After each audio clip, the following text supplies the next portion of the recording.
Yes, hello everyone, welcome once again to my channel. This is your girl Nora, and today we are talking about how to make money and how to keep it. Yes, are you new to my channel? Please subscribe, click on the notifications bell so that every time I post a video you get notified. Don't forget to visit norark.com. Follow my handles. Facebook is at Nora82, Instagram is @Nora, Twitter is at Nora Chariba. So without further ado, let's get into the video.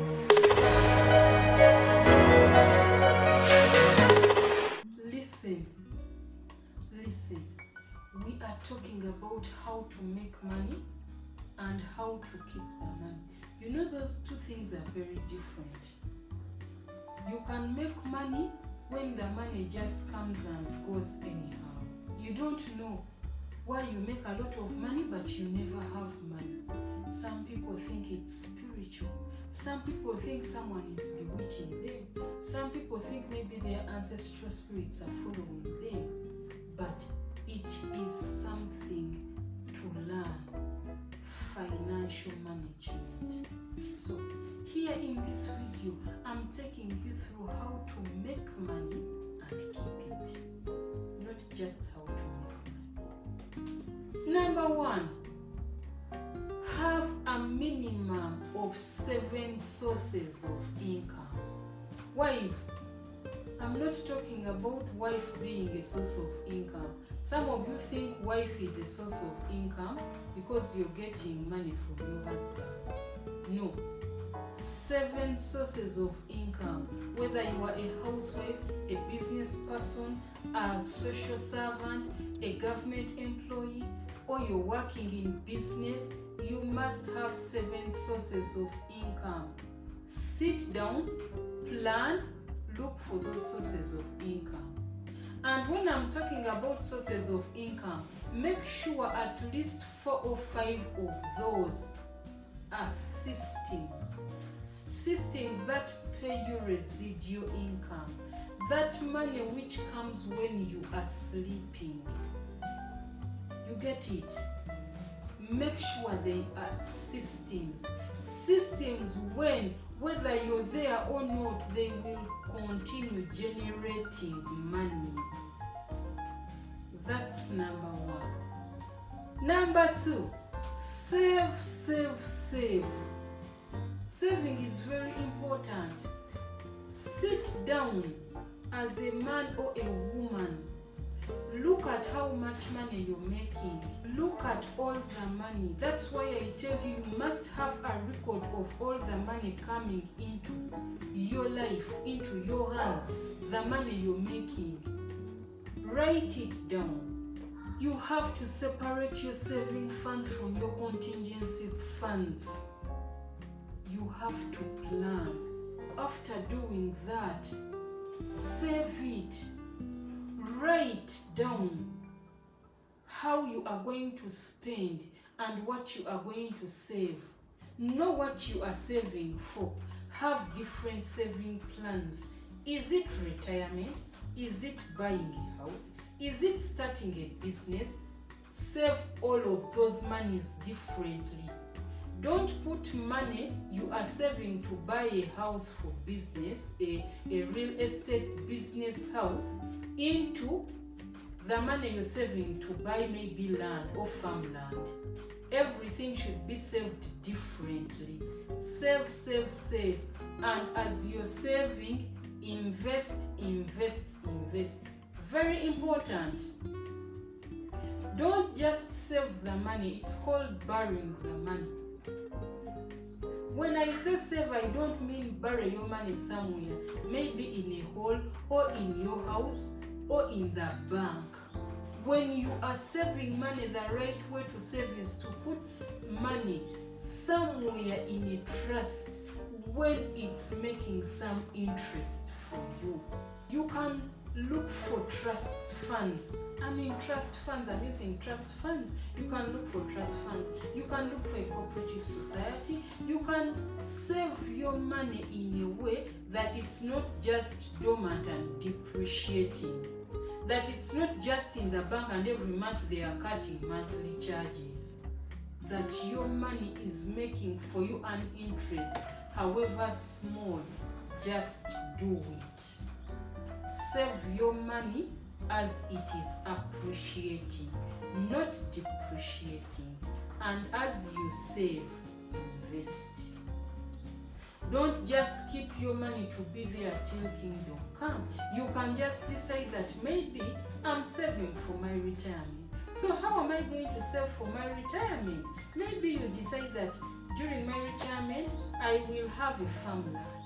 So how much does it cost to buy a farmland? Maybe 20 million. Put it down.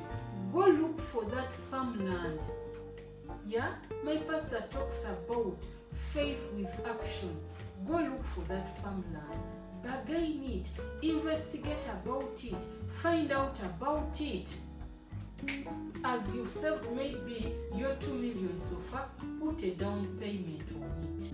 Now, this is your retirement fund. You're supposed to buy it at 20 million, but so far you've saved your 1 million or 2 million. You've put a down payment on it.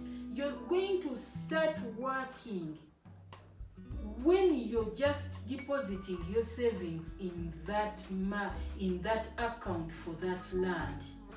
It is there. You've owned it already. You're just going to finish the payment slowly.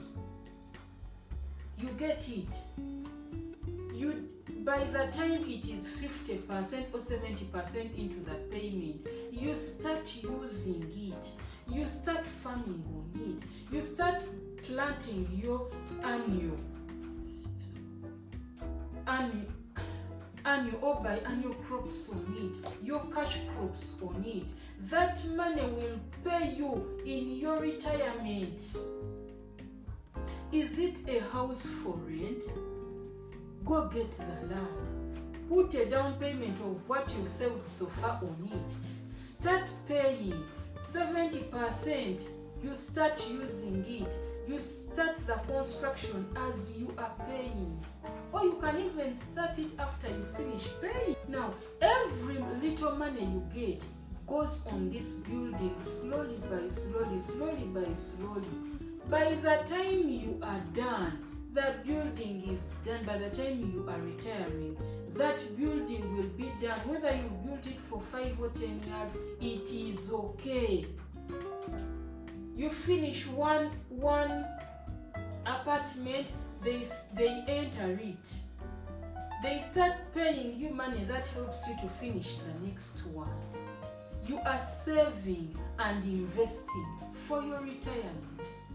Maybe you are saving and investing for your medical, as your medical insurance. Save and invest. Don't just put there your money and it's just there, depreciating instead of appreciating. No matter what, no matter how much money you earn, you have to have some funds that sit. Don't spend it all. Don't spend before you earn. Some people spend even before they earn. It's very dangerous. So, before you blame your ancestors and people to bewitch you that all the money, you call it passing through your hands, look at these parameters. Check yourself. What are you doing wrong that is making you not keep the money? We are talking about how to make money and keep it. Listen, this is a good one. Help as many people as you can. Very important. Help people. Help the poor. Help the needy. Help the sick. Even when you are, as much as you're earning whatever you're earning, when you write it down, as you're dividing your expenditure and savings, you have to have a line for people whom you're helping. It doesn't matter how much money you have. Help someone. Help as many people as you can. Listen, it has a way of coming back to you. Whether you know them or not, just help. You will never lack help. Don't think that all the money you get, whether you think it is small money, it is yours. God has given you that money so that you can use some of it to help someone. If you use all the money on yourself, that is selfishness, and God doesn't like it. So help as many people as you can and thank me later. It is a trick that you will never lack help. And don't think that the help is come from those people you've helped. It has a way of coming back to you from people you've not even helped. It is a trick. I've given it to you. Number 4, plan everything. Don't I see some people, just because they think we are in a lockdown, they are just running. They've realized that, my little money I saved is getting finished in this lockdown. I'm not getting any money, I'm just using money. What can I do? Let me maybe start rearing chicken. I heard that Nora has chicken, has rabbits, she sells herbs. So let me also start one of those businesses. Plan everything you're doing. Do research on it before you do it. Is it an investment? Is it a rental building? Is it real estate? Is it poultry? What type of business are you doing? Is it a retail or wholesale shop? Plan. Do a market research. Plan how much money you're going to put in. Research about how the money will come back. Plan. Draw a financial plan. Draw a work plan. Ask people about it. Go to the internet and read about it. Walk around the area you want to start a shop. Ask. Find out why there is no shop like yours in that area. Maybe you want to start a boutique. Ask yourself, when is this boutique going to make money enough to build an apartment? You want to start a popcorn shop. Ask yourself, why am I starting this popcorn business? Am I starting this popcorn business so that I build a flat out of it, or that I buy farmland out of the profits I make? Will this popcorn business buy me that land, or it is going to just give me 1,000 shillings per day or 5,000 shillings per day for me to buy, maybe to buy groceries? Ask yourself before you're starting it. Walk around. Ask yourself, ask around. Has anyone ever made a boutique around this? Don't just think that because there is no boutique around this place, when I open it, mine will be the only one, so I'll get money. Sometimes you won't. Maybe people have started boutiques in that area and closed them because no one is buying. Do a market research and don't leave your plan on the paper. After drawing a plan, don't procrastinate. Go for it. But plan and implement. Number 5, pay your tithe. People, this is serious. In whichever faith you are, whether you're Buddhist or you are or you are Christian, Muslim, whichever faith you are, pay your tithe. Don't joke about it. This is a trick. The Bible says, you test me with what you have. You pay your tithe and I will multiply it. Don't think your tithe is small, just pay it and trust the Lord to multiply it. Share with Him that money which comes from the deep dark where you don't know. That's what the Bible says. Share with me that water. When Jesus found the lady on the well, Jesus told the lady, share with me that water to drink that comes from the dark down well where you don't know. And I will bless it, and I will cause it to multiply, and you will never lack water.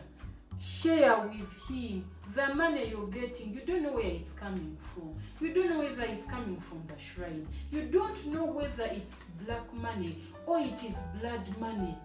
Just share a little bit, tenth of that money with the Lord, and He will purify it. Pay your tithe. There is no joke about that by now. Number 6, the minimalist approach. Only use what you need, not excessively. Don't live beyond your means. Don't spend everything you have. We are in an era of fast fashion where people are forced. Before, people used to buy clothes only on Christmas. People used to buy clothes only maybe twice a year. But now, people are in an era of fast fashion where the internet, TV's advertisement forces you to think that what you have is not good enough. It forces you to think that every day, every week I need a new dress, I need a new clothes. What I have is not good enough. It forces you to think that your phone is outdated. You need a new one to feel powerful.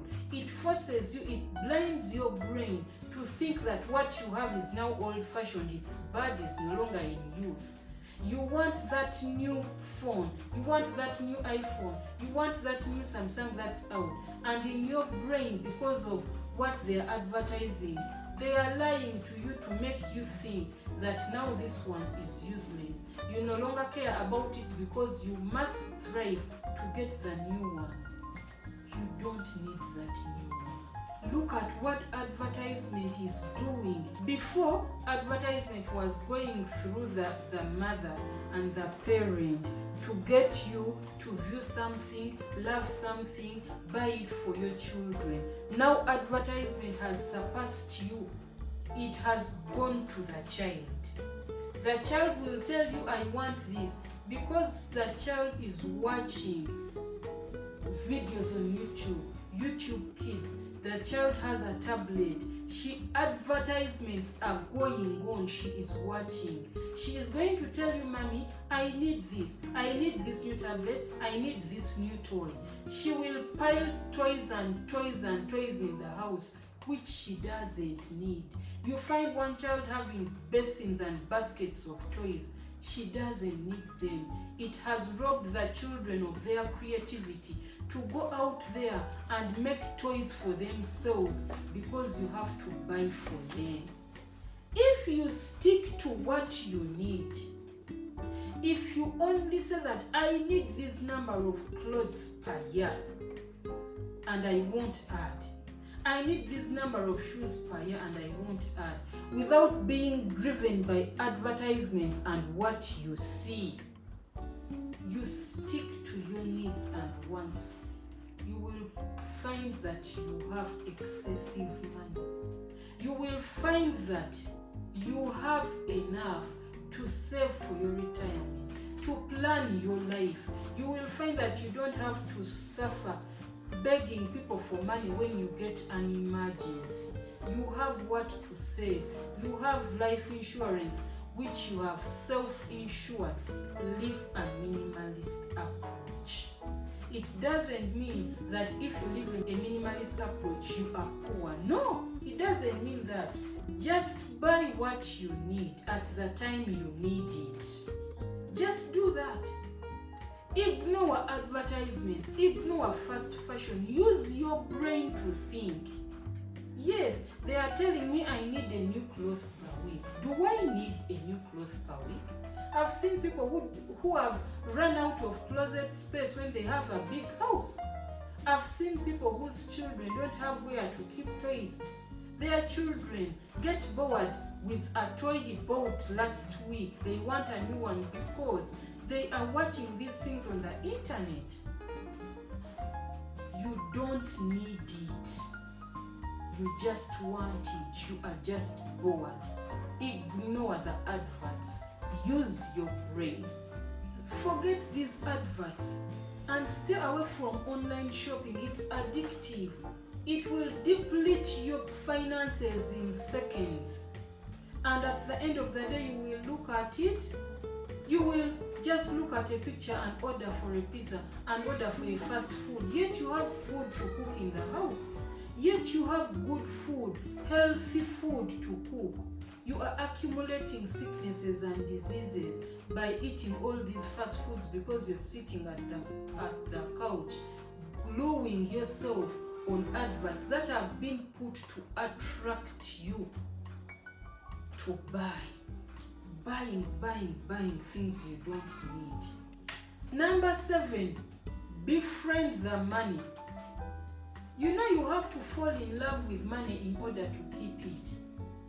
Also, money, if you don't love it, it won't be there. Love it. My pastor always says, if you love something and you don't have it, you don't love it enough. Love the money. If you love money, you won't spend it anyhow. You will want to keep it. You will want to have it. You will strive to make it. Work hard. Love the money. Yes, talk to the money. Every time you are paying out money, talk to it. Say, you money, I'm sending you to go. Please, the person I'm giving you to, but multiply. Come back to me. Come back to me in different currencies. Come back to me when you've multiplied yourself many more times. Talk to the money. Order it. Tell it. I'm telling you, it will come back to you. Let me tell you something. Money is energy. It is energy. You can attract it. The same way you can attract a good man, the same way you can attract a good house, the same way you can attract a good paying job, you can attract money. Money is energy. Declare abundance on yourself. I'm going to tag a video that will teach you to declare abundance in yourself. That will teach you to command the money to come back to you. It surely will respect you and it will come back to you. Whenever you get money, thank the money. Welcome it in your life. Tell it, I'm happy to see you, money. I want you to stay with me. Even if I send you out there, even if I pay you to someone, help that person, bless that person, multiply in different ways and come back to me. It will surely do.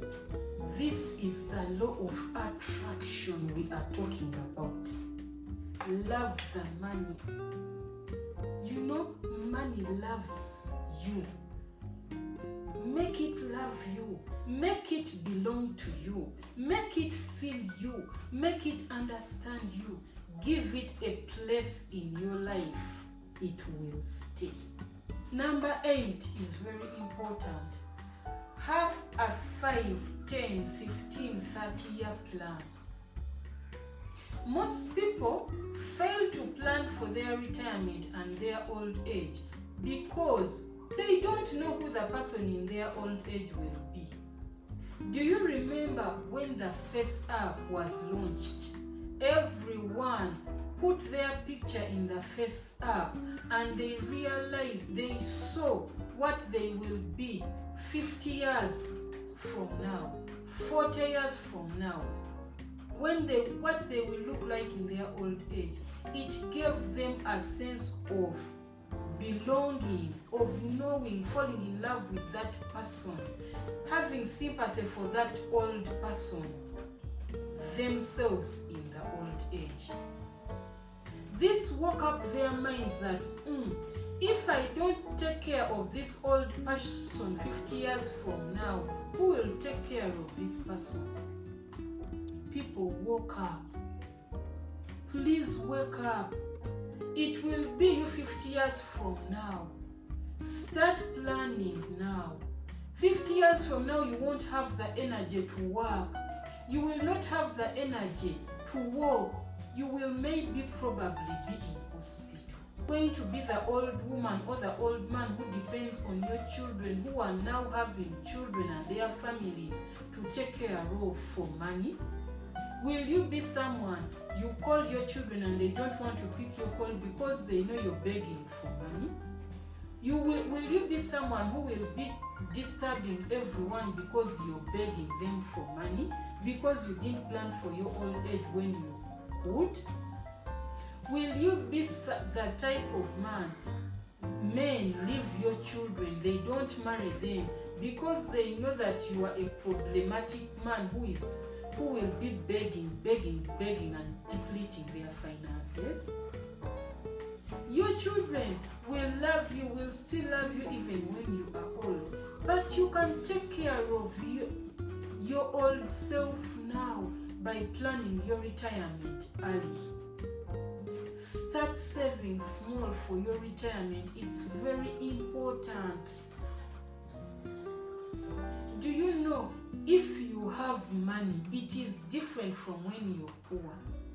As you age, that small money you think is small is what is going to keep you from stress and unnecessary heart attacks. Start planning for it now. Fall in love with the old you 50 years from now. Take care of yourself in your old age, starting now. Number 9, go buy assets first before you start liabilities. Before you start looking at that very nice posh car, that very nice posh residential house, that nice posh phone, look at assets. Slowly but surely invest in that land. I told you how you can start paying for that land now. Start paying for that land to construct your real estate houses now. Look at those assets. Even if you are buying a car, you can buy that car which makes money first. Stop planning and looking at and accumulating liabilities which are just consuming even the little money you have. Look at assets. Assets don't lie. Assets become systems that appreciate in value over time. Number 10, you want to know how you make and keep money? Work with people. No man is an island. Work with people. Work with your wife. Work with your husband. Work with your children. Work with your friends. Work with your workmates.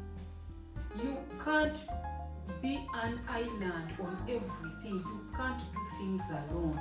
When you engage other people, colleagues, you make a business, you start up a factory, you start up something, you're creating a social network for your children. Your children will never lack jobs if you sit with your colleagues and start up a company. One day you will all be gone and your children will be running that company. Work with people. Yes, you are thinking that people are not trustworthy, people are bad. Draw contracts. Don't just start working, draw contracts. Have everything on paper. Your input, what you are getting out of this company. Which percentage do you have on this company, on this land, on this factory you've started together?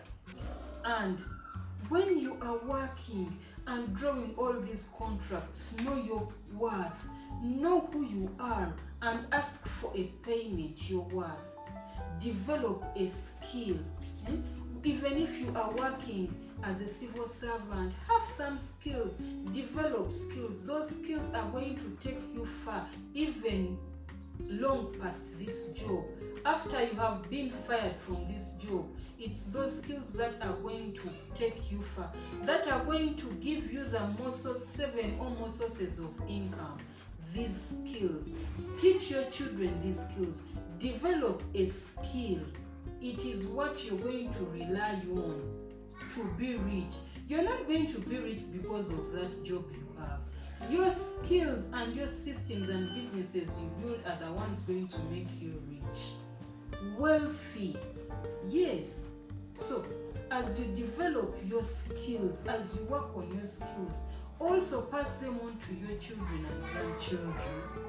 When you create systems in a team, you are creating something which will last forever, which will help your children even when you are long gone, which will help your grandchildren. Work together with people. You can't be an island. When you do something alone, the moment you die, it stops there. When you work with people, it is a system. It runs forever. Do not be selfish with information. Get people to share it with. Is it your children? Is it your family? Don't work alone. We have seen husbands who create businesses secretly without their wives knowing. We've seen wives who have built houses secretly without their husbands knowing. Then one day you die and it stops there. Your children won't benefit. Your husband doesn't benefit. Work with people. Stop doing things in secrets. You are not immortal. You're not. Work with people. Share your password with someone. Share your passcode with someone. Do things in a team. That's when things will stand and last. You are not immortal. Set up an emergency fund for yourself. Find a unit trust to invest in. Don't just throw money in the bank to start depreciating. If you want help on this, I can guide you. Just go to noraarake.com/booking and you book your guidance appointment with me. I will take you through, I will guide you on how to do this. Number 11, write a will. Do not think there is time. Nobody has a clock on when you will die. Write a will. No matter what you have, however small it is, write a will. Do it now. Writing a will doesn't mean you are going to die tomorrow or you are going to die today. It's just a way of being prepared and being smart. If you don't, even what you've worked for will be squandered by people you didn't mean for it. As you spend, get a minimum threshold of your finances. That's very important. Yes, let's say you have 1 million. You establish that if I reach at 400,000, I'm broke. Don't be this person who will sit bored and be like, if I die, I die. Everyone will one day die. Let me use all this 1 million and I shop and I make another one. You have a spending threshold. You know that whenever I reach 500,000 or 500 million or 10 million, I'm broke. I have to work tirelessly. I don't go beyond this. Put it in your mind and in your brain and decide on it. This also depends on your financial thermostat. What is your financial thermostat? This goes back to knowing who you are. I'm not talking about your assets. I'm talking about that money that is there, that you've saved. What is your financial thermostat? There are some people who reach 500 million and are like, I've made it. They will now start spending that 500 million until it's zero. There are some people who have never exceeded 1 million. When she's reaching at 800,000, she starts to shake. When she is reaching at 900,000, she starts to abuse the husband. If it's a man, she starts scorning every girl that passes. He feels he's swollen. He feels he's powerful. When he hits 1 million, he starts buying all the clothes, and before you know it, he's back at zero. What is your financial thermostat? Where do you reach and you feel like, yeah, I've reached? I know some people who will work and is at 500 million and he feels I've not yet arrived, I have to work. He reaches 1 billion, no. He reaches 2 billion, no. He reaches 5 billion, no. He reaches 15 billion. When their financial thermostat is way beyond, what is your financial thermostat? You get it? This is how you will gauge yourself, how hard you can work. There are some people who have never crossed 1 million. It doesn't mean that you don't make money. You make it, and you can even reach beyond. You can reach 5 million, even 10 million. But your financial thermostat is that hard work you put in. That is your worth. That's your ability. What is your financial thermostat? Where do you end? Where do you start? Some people are at 10 million and they feel like it's nothing. I have to go higher. That's nothing. I have nothing. And some people reach at 2 million and they abuse everybody on the road. They feel powerful. So, 2 things. Know your financial thermostat. How to increase it. How low it is. And by doing this, look at yourself and say, how much money have I ever made? What is the maximum I've ever made? Am I sure that I couldn't have surpassed it? How do I surpass it? How come other people surpass it? I can also shoot and I pass that amount. And what is my minimum spending threshold? Am I the person who spends up to 0, or am the person who reaches at 10 million and I start panicking? Or I'm the person who remembers that in my bank account I have 5 million and I start panicking? Then that person is a good saver. But if you know you're the type of person, when you get 50 million, you feel like you don't need to work, then you have a problem. So that is how you make and keep the money. Thank you so much for watching my video. If you are new to my channel, please subscribe. If you want guidance on this I've said above, don't hesitate to send me an email or go to noraarake.com/booking and book your guidance appointment. I've been dressed by Faith Peters. You can follow her on Instagram or Facebook. She will sort you out with your perfect tailored made garment just for you. Follow my handles. Facebook is at Nora82, Instagram is ayam_Nora, Twitter is at Nora Charipa. Thank you, I love you. See you at the top. If others can, you can. Bye.